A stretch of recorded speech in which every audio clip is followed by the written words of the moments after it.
மணப்பெண்ணின் பிரத்யேகமான திருமணம் விவாஹா சென்னை சில்க்ஸ். உதயம் பருப்பு வகைகள் சீக்கிரம் வைக்கிறதால கேஸ் செலவும் மிச்சம், நேரமும் மிச்சம். ரகங்கள் பலவிதம், ஒவ்வொன்றும் உலகத்தரம். தமிழக உற்பத்தியில் உங்கள் அனுஜ் ஸ்டைல்ஸ். உள்ள புள்ளைய விட்டு நீ எப்படா வீடியோ போடுற, இன்னொரு பொண்ணு கூட எப்படா உன்னால வீடியோ போட முடியுது, நீலாம் ஆம்பளையா?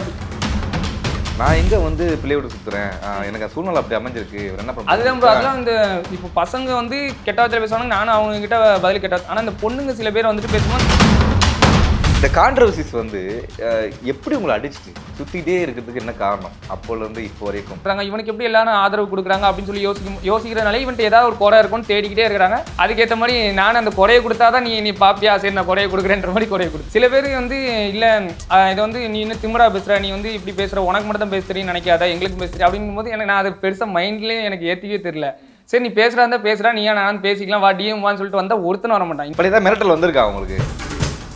ஓகே, மகளினி பார்த்து எத்தனை வருஷம் ஆச்சு? கிட்டத்தட்ட ஒரு 6-7 மாதம் கிட்ட ஆயிடுச்சு ப்ரோ. ஏதாவது சொல்லணும்னா சொல்லுங்க. இந்த வீடியோ பார்த்தாங்க, மகளினி பார்க்குறா அப்படின்னா என்ன சொல்லுவீங்க?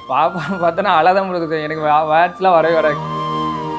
அது எப்படின்னா என் கூட இருந்து நான் வளர்க்க ஆரம்பிச்சிட்டேன்னா ஒரு 4-5 நாளைக்கு அப்புறம் நிறைய பேச ஆரம்பிப்பேன். ஆனால் அந்த ஒரு 3 நாள் இல்லை என் கையில் பார்க்குற ஒரு 2-3 நாள் வந்து கண்ணீர் மட்டும் தான் என்னோட வார்த்தைகளாகவே இருக்கும். வேறு எனக்கு எதுவும் பேசுகிறதுக்கு வராது, கண்ணீர் மட்டும் தான் வந்துக்கிட்டே இருக்கும்.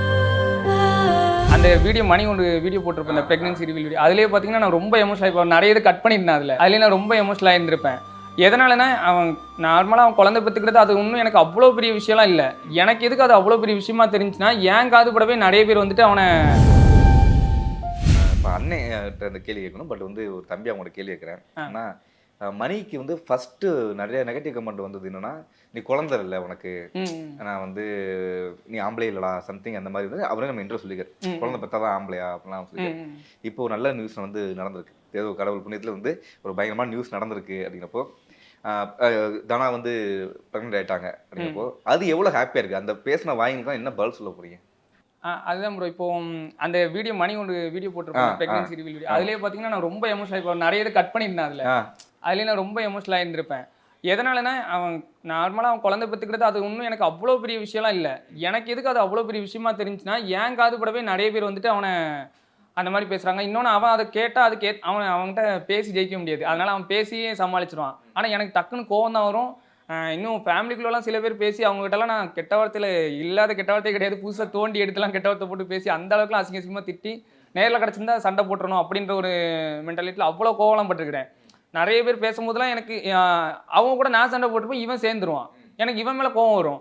ஒன்று இப்படி பேசுனாங்கன்றதுக்காக தான் நான் இப்படி இருந்துட்டு இருக்கிறேன், நீ எப்படி அப்படின்ற மாதிரிலாம் இவன் மேலே கோவம் வரும்.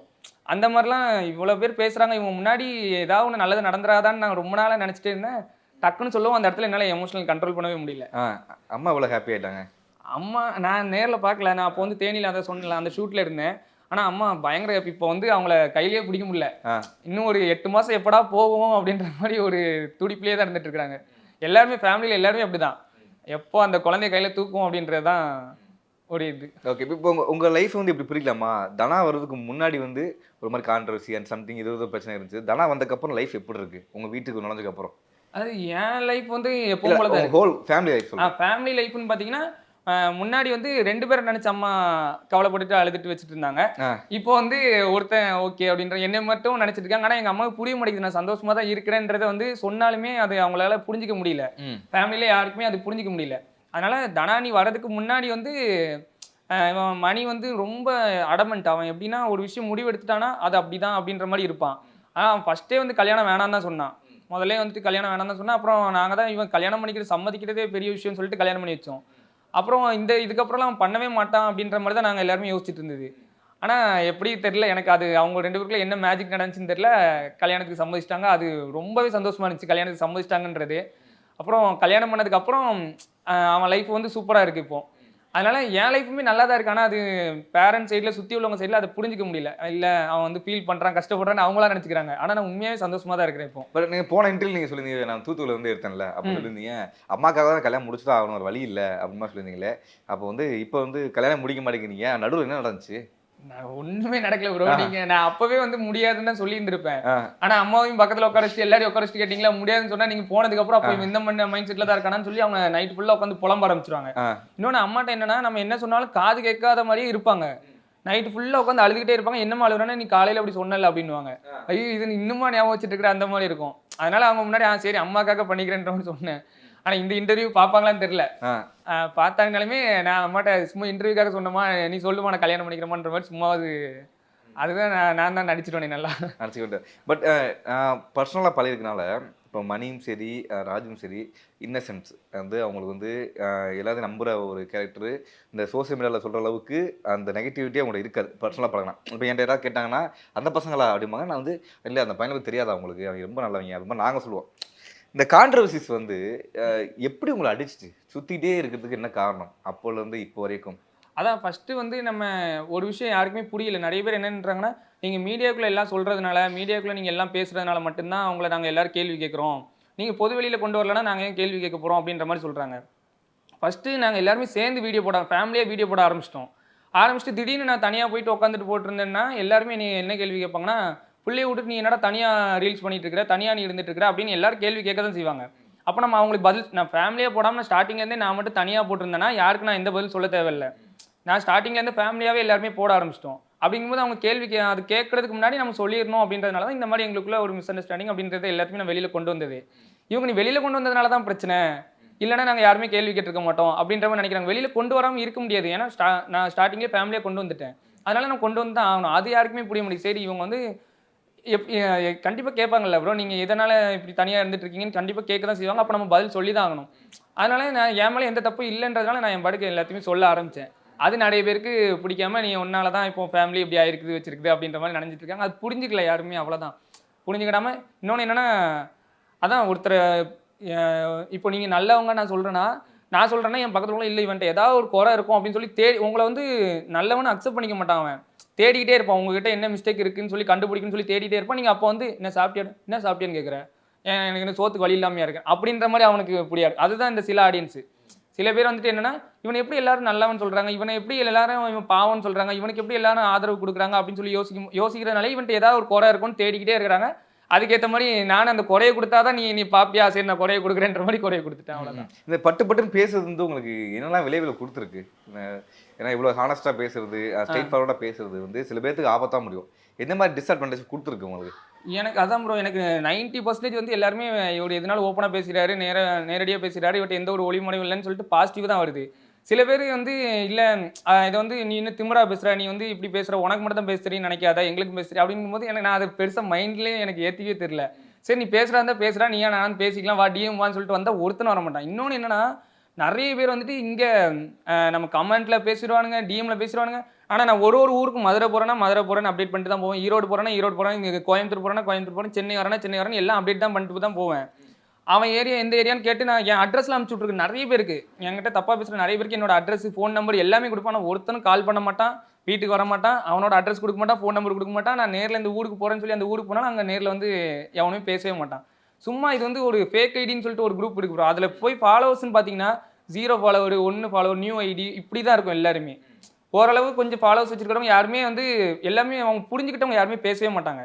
இது ஒரு குரூப் இருக்காங்க, இவங்களை வந்து எப்படியாவது இவங்களை எல்லாரும் சொல்கிறாங்க இவங்களை அடிச்சே ஆகணும்னு சொல்லிட்டு ஒரு குரூப் இருக்கிறாங்க. அவங்கள பற்றி நம்ம நேரில் பேசுறது தைரியம் இல்லாதவனை பற்றி நம்ம எதுக்கு ப்ரோ யோசிக்கணும்? பட் ஏதாவது மிரட்டல் வந்திருக்கா அவங்களுக்கு? ஒரு தடவை கூட வந்து இல்லை. ஒரே ஒரு டைமு சென்னையில் வந்துட்டு அவங்க பேர் எனக்கு ஐடி நேம் சரியாக ஞாபகம் இல்லை, ஏதோ பாக்ஸர்னு சொல்லிட்டு தான் இருக்கும். உடனே ஏதோ கமெண்ட்டில் கெட்ட வார்த்தையில் பேசினா நானும் உடனே பதிலுக்கு டிஎம்மில் போயிட்டு கேட்டேன். ஏன்னா கமெண்ட்டில் கெட்ட வார்த்தை பேசினா எல்லாருமே பார்ப்பாங்கன்றதுனால டிஎம்மில் போயிட்டு நானும் பதிலுக்கு பேசினேன். எனக்குலாம் மணி மாதிரிலாம் பதிலுக்கு அமைதியாக போகிறதோ இல்லை அதை சால்வ் பண்ணுறதோ தெரியாது. அவன் பேசினா அவன் என்ன பண்ணுறானோ அதையும் நானும் பண்ணிடுவேன். நானும் பதிலுக்கு போயிட்டு அசிங்கசியமாக பேசுகிறேன், அவனும் பேசுகிறான். நான் வந்து சென்னையில் தான்டா இருக்கிறேன், நான் இந்த ஏரியா தான்டா, நான் ஒரு பெரிய பாக்ஸர்ரா, நீ வாடா அப்படி இப்படின்னு சொல்கிறான். தம்பி நானும் சென்னையில் தான்ப்பா இருக்கிறேன், நான் இந்த இங்கே கோயம்பேடு பஸ் ஸ்டாண்டில் இருக்கேன்ப்பா, கீழம்பாக்கம் போய் தான் எனக்கு பஸ் ஏறணும், 9:45 எனக்கு பஸ்ஸு, இப்போ மணி 6 தான் ஆகுது, நாங்கள் ஒரு 7-7:30 வந்துடுவேன், நீ எத்தனை மணிக்கு வரேன்னு சொல்லி கேட்டேன். உன் பின்னாடியே தான்டா நான் இருக்கிறேன், திரும்பி வர்றான்றான். அது ஒருத்தர் இல்லை சும்மா நீ மிரட்டுறாங்களாம்மா. நான் அவனை திரும்பி பார்த்துட்டு இல்லைடா நீ இல்லை நான் அங்கேயே நிற்கிறேன் வேணாம் வா அப்படின்னு சொல்லிட்டுலாம் பேசுகிறேன். தம்பி நான் பாக்ஸ் ஒரு பஞ்ச் பண்ணனா நீங்களாம் தாங்க மாட்டேன் அப்படின்றா. சரிடா வந்து அதை நேரில் வந்து சொல்கிறா, எனக்கும் பாக்ஸிங் தெரியும், நீ நேரில் வா அப்படின்னு சொல்லிட்டு நான் கூப்பிட்றேன். நான் அங்கே கீழம்பாக்கம் பஸ் ஸ்டாண்டில் 9:45 பஸ்ஸு, நான் அந்த பஸ்ஸு போனாலும் பரவாயில்லன்னு சொல்லி கேன்சல் பண்ணிட்டு நான் 11 மணி வரைக்கும் உனக்காக இருக்கிறேன், அதுக்கப்புறம் எனக்கு கண்டிப்பாக ஒரு கமிட்மெண்ட் இருக்குது, நான் போய் ஆகணும், அதனால் நீ வரலன்னா நீ வந்து பயந்தவன் ஒத்துக்கிட்டு உங்கள் அம்மா கிட்ட போய் சொல்லியம்மா இந்த மாதிரி ஒரு பையன் நீ சண்டை கூப்பிட்டமா என்னால் போக முடியலமா எனக்கு பயமா இருக்குன்னு சொல்லிட்டு உங்கள் அம்மாட்ட போய் சொல்லிட்டு உங்கள் வீட்லேயே உட்காந்துக்கோ இனிமேல் வீட்டை விட்டு வெளியில் வராதுன்னு சொல்லி நான் மெசேஜ் பண்ணுறேன். வரவே இல்லை. ஆனால் அவனுக்கு உண்மையாகவே சென்னை தான். ஃபோன் பண்ணாலும் ஃபோன் எடுக்கவே மாட்டேங்கிறான். முக்கால்வாசி பேர் வந்து சும்மா பேசுறதுதான் ப்ரோ. இந்த வர ரிட்டர்ன் எல்லாமே வந்து வெறும் வீடியோ போடுறதுக்காக மட்டும் தானா? நீங்க வீடியோ போடுறதா பிடிக்கல அந்த மாதிரி பண்றாங்க. முக்கால்வாசி பேருக்கு என்னன்னா இந்த மாதிரி புள்ளைய விட்டுட்டு இவன் சுத்துறான் அப்படின்றதுனால என்ன வந்து வேற எந்த ஒரு கான்ட்ரவர்சினாலையும் த்ரெட்டனிங்லாம் வந்ததில்லை. நான் வேற எதுவும் இந்த கட்சி சார்ந்தோ இல்லை வேற எதுவுமே பேசினதும் கிடையாது. அதனால எனக்கு அந்த மாதிரி த்ரெட்டனிங்லாம் வந்ததில்லை. ஃபுல்லாக புள்ளைய விட்டுட்டு நீ எப்படா வீடியோ போடுற, இன்னொரு பொண்ணு கூட எப்படா உன்னால வீடியோ போட முடியுது, நீலாம் ஆம்பளை அப்படின்ற மாதிரிலாம் பேசுறது. இதனால தான் வரும். நானும் ஒன்று பதிலுக்கு பேசும்போது டே நீ என் கையில் சிக்கினா அப்படி பண்ணிடுறேன் இப்படி பண்ணிடுறேன் இந்த மாதிரி பேசுகிறேன். சும்மா அதெல்லாம் வாய்ஸ் அவுடல தான். அது உங்களுக்கு இருக்கா தோணிக்கா நான் எங்கே வந்து பிள்ளை விட்டு சுற்றுறேன், எனக்கு சூழ்நிலை அப்படி அமைஞ்சிருக்கு, என்ன பண்ணுறது அதுதான் ப்ரோ. அதெல்லாம் இந்த இப்போ பசங்க வந்து கெட்ட வார்த்தையில் பேசுவாங்க, நானும் அவங்க கிட்ட பதில் கெட்ட. ஆனால் இந்த பொண்ணுங்க சில பேர் வந்துட்டு பேசும்போது அவங்க கிட்ட அப்படி பேச முடியாது, பசங்கிட்ட பேசுகிற மாதிரி பேச முடியாது. அதனால அவங்களுக்கு வந்து என்னத்தை சொல்லி உங்களுக்கு புரிய வைக்கிறதுனே தெரியலையே அப்படின்ற மாதிரி தான் இருக்கும். என்னால் எதையுமே சொல்லவும் முடியாது ஃபுல்லாக. அதனால நான் வந்து சிம்பிளாக சொல்லிடுவேன், அம்மா உங்களுக்கு புரியாதுமா, ஏதோ நான் என்ன சொன்னாலும் உங்களுக்கு நான் தப்பானவனா தான் தெரியும், நீங்கள் அப்படியே நினச்சிக்கிட்டா தான் எனக்கு ப்ளஸ்ஸு. நீங்கள் இன்னும் நிறைய நீ வந்து திட்டம் போது தான் நான் வளர்ந்துக்கிட்டே இருப்பேன். அதனால் நான் இப்போ சொல்லி நான் நல்லவனாகி நீங்கள் திட்டுறதை நிப்பாட்டிட்டீங்கன்னா நான் டவுன் ஆயிடுவேன். அதனால் நீங்கள் இன்னும் பண்ணுங்கம்மா, ஸ்ப்ரெட் பண்ணிட்டே இருங்க, இந்த மாதிரி இவன் இப்படிப்பட்டவன் தான் அப்படின்னு சொல்லி என்ன வேணால் ஸ்ப்ரெட் பண்ணுங்கம்மா, எனக்கு தெரியுமா என் மனசாட்சிக்கு தெரியும் நான் எப்படிப்பட்டவன்ட்டு அப்படின்னு சொல்லி முடிச்சிருக்கேன். ஓகே. மகிழ் நீ பார்த்து எத்தனை வருஷம் ஆச்சு? கிட்டத்தட்ட ஒரு 6-7 மாதம் கிட்ட ஆயிடுச்சு ப்ரோ. 7 மாதம் தான். கடைசியாக பார்த்தப்ப என்ன பேசுனாங்க?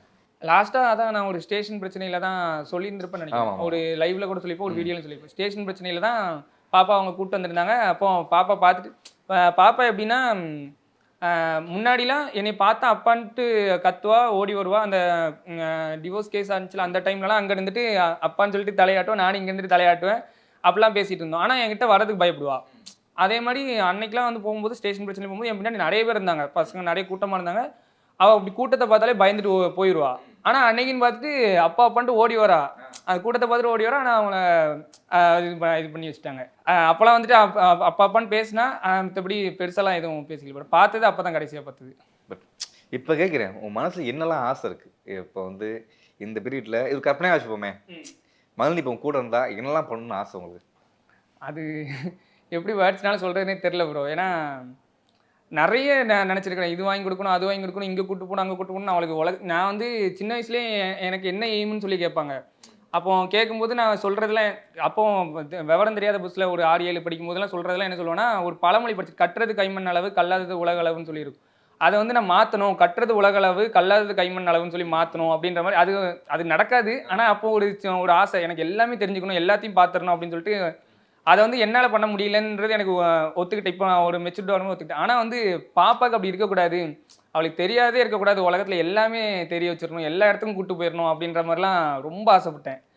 ஆனால் அதுக்கான பாசிபிலிட்டி இல்லை. இப்போ ஒருவேளை என் கூட இருந்தானா அவள் தெரிஞ்சுக்கிட்டாத விஷயமே இருக்காது. அந்த மாதிரி எல்லாத்தையுமே கற்றுக் கொடுக்க ஆரம்பிச்சிடும் இந்த வயசுலேயே. அவளுக்கு பிடிச்ச மாதிரி சந்தோஷமாக இருந்திருப்பா. ஓகே. நம்மகிட்ட ஏதாவது சொல்லணும்னா சொல்லுங்கள். இந்த வீடியோ பார்த்தாங்க மகிழ் பார்க்குறா அப்படின்னா என்ன சொல்லுவீங்க? பாப்பா பார்த்தோன்னா அழதான் முழுக்குது. எனக்கு வேர்ட்ஸ்லாம் வரவே வராது, கண்டிப்பாக அழுக தான் வரும். இல்லை எதாவது சொல்லணும் அப்படின்னா, ஏதாவது வந்து உனக்கு இதை சொல்லணும் அப்படின்னு ஆசைப்பட்டேன். அது எப்படின்னா என் கூட இருந்து நான் வளர்க்க ஆரம்பிச்சிட்டேன்னா ஒரு 4-5 நாளைக்கு அப்புறம் நான் நிறைய பேச ஆரம்பிப்பேன். ஆனால் அந்த ஒரு 3 நாள் இல்லை என் கையில் பார்க்குற ஒரு 2-3 நாள் வந்து கண்ணீர் மட்டும் தான் என்னோட வார்த்தைகளாகவே இருக்கும். வேற எனக்கு எதுவும் பேசுறதுக்கு வராது, கண்ணீர் மட்டும் தான் வந்துக்கிட்டே இருக்கும். ஆனால் வந்து ஸ்டார்டிங் உங்களுடைய சேலரி என்னவா இருந்துச்சு? ஆரம்ப காலகட்டத்தில் வர்றதுக்கு முன்னாடி என்ன சேலரி வாங்கினீங்க, இப்போ என்ன சேலரி வாங்குறீங்க, என்ன க்ரோத் வாங்கிருக்கீங்க? நான் வந்து சின்ன வயசுலேருந்து எல்லா வேலையும் பார்ப்பேன் ப்ரோ. இப்போ அம்மாவுக்கு வந்து சின்ன வயசில் வேலைக்கு அனுப்புறது பிடிக்காது. ஒரு டைம் நானும் மணியும் போயிட்டு ஒரு 240 ரூபா சம்பாதிச்சோம். செங்கல் சுமக்கிற வேலைக்கு போயிட்டு சம்பாதிச்சுட்டு அம்மா இன்னைக்கு நம்மளை பாராட்ட போதுன்னு சொல்லி வீட்டுக்கு போனால் 2 பேரும் அடிச்சு வெளியே தொடுத்துருச்சு. வீட்டுக்குள்ளே வரக்கூடாதுன்ட்டாங்க. ஏன்னா அந்த வயசுலேயே வேலைக்கு போனால் தப்பான பழக்கங்கள்லாம் வந்துடும் வச்சிரும் சொல்லிட்டு அம்மாவுக்கு அது பிடிக்காது.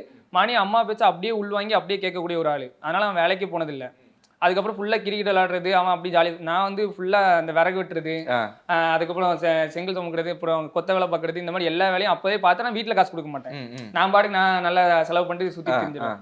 இப்படி தான் இருப்பேன். அப்புறம் முத எனக்கு சேலரினா நான் ஒரு பேப்பர் கம்பெனியில் ஒர்க் பண்ணேன். அங்கே ஒரு ஃபைனான்ஸ் கம்பெனியில் ஒர்க் பண்ணேன். அப்போ அங்கே ஒரு 13,000 சம்பளம் வந்துச்சு. ஆனால் 1 ரூபா கூட வீட்டில் கொடுக்கவே மாட்டேன். ஏன்னா எனக்கு அந்த கஷ்டம்னா என்னன்னே தெரியாது. மணி தான் ரொம்ப பொறுப்பாக இருப்பான். அவன் தான் இப்போ வரைக்குமே அவன் தான் வீட்டெல்லாம் பார்த்துக்கிறது. நான் எவ்வளோ சம்பாதிச்சாலும் நான் பாட்டுக்கு சுற்றிட்டு செலவு பண்ணிட்டு அப்படி ஜாலியாக இருந்துருவேன். 13,500 சம்பளம் வாங்கினேன் அந்த ஃபைனான்ஸில். அதுக்கப்புறம் ஒரு பேப்பர் கம்பெனியில் வந்துட்டு ஒரு 8,000 சம்பளத்துக்கு போனேன். ஏன்னா நான் ஊரில் இருந்தால் கெட்டு போயிடும்னு சொல்லிட்டு அம்மா என்ன பண்ணிட்டாங்கன்னா சேலத்துக்கு அனுப்பி விட்டாங்க ஒரு பேப்பர் கம்பெனிக்கு. அங்கே போயிட்டு ஒரு 8,000 சம்பளம் வாங்கினேன். அதுக்கப்புறம் வந்து ஸ்விக்கி ஜொமேட்டோ இதெல்லாம் ஓட்டி இங்கே சென்னையில் தாம்பரத்தில் மணி வந்து தாம்பரத்தில் தான் வீடு எடுத்திருந்தான். உடனே என் அம்மாவும் அங்கே கூப்பிட்டு வந்துட்டா, நீ மட்டும் எதுக்குள்ள சேலத்தில் வேலை பார்த்துட்டு இருக்கிற, இங்கே வந்துரு எல்லாரும் சேர்ந்து இங்கேருந்தே வேலை பார்க்கலான்னொன்னே எனக்கு இந்த பைக் ஓட்டுறதுனா ரொம்ப பிடிக்கும். அப்போ அதனால் ஸ்விக்கி ஜொமேட்டோ இதெல்லாம் ஓட்டிகிட்டு இருந்தேன். அப்புறம் ஒரு பூந்தமல்லியில் ஒரு பேட்டரி கம்பெனி உண்டு, அந்த கம்பெனியில் போய் வேலை பார்த்தேன்.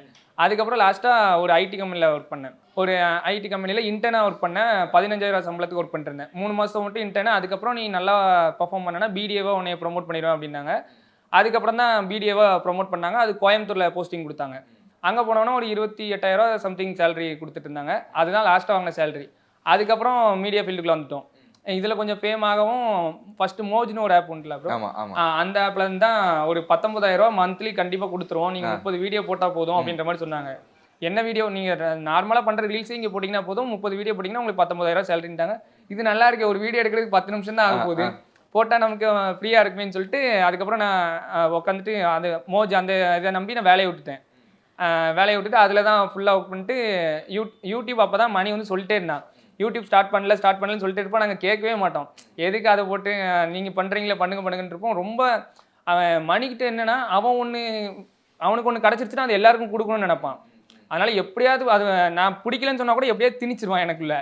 அதனால் சரின்னு சொல்லிட்டு யூடியூப் ஆரம்பித்தோம். யூடியூப் ஆரம்பிச்சதுக்கப்புறம் யூடியூப்லேயுமே எடுத்தோடனே எங்களுக்கு சேலரி வர ஆரம்பிச்சு. டக்குன்னு 1 மாதத்துலேயே மானிட்டைசேஷன் ஆயிடுச்சு. ஏன்னா மணியோட தம்பி அப்படின்னு சொல்லிட்டு மானிட்டைசேஷன் ஆயிடுச்சு.